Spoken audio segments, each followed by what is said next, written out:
These are the first people to be bussed out of eastern Aleppo since early Friday morning.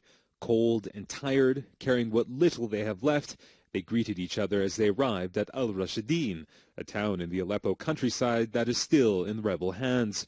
From there, some evacuees will go to a Turkish government-funded refugee camp, while others will travel onwards to the rebel-held Idlib province. The idea of getting on this bus is really brings a lot of fears to the people here, because they heard about on Saturday about executions, field executions.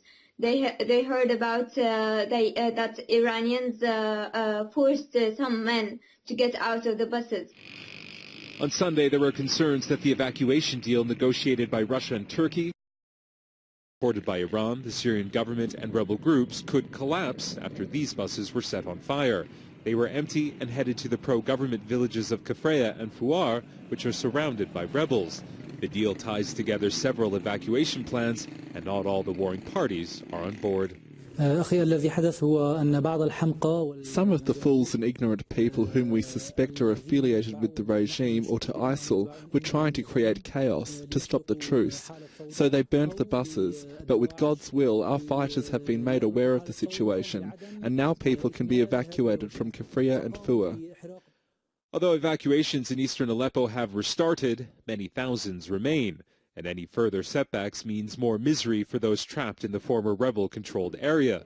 The conditions there are dire. There's little food, fuel, or water, and freezing temperatures have many on edge. We are under siege. Nothing entered Aleppo city. Nothing since 3 months and a half.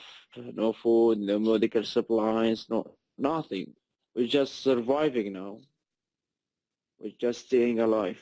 The United Nations Security Council is voting on a resolution for sending international monitors to the city. Right now, Russians are manning the checkpoints through government territory, and the operation is being run in coordination with the International Red Cross.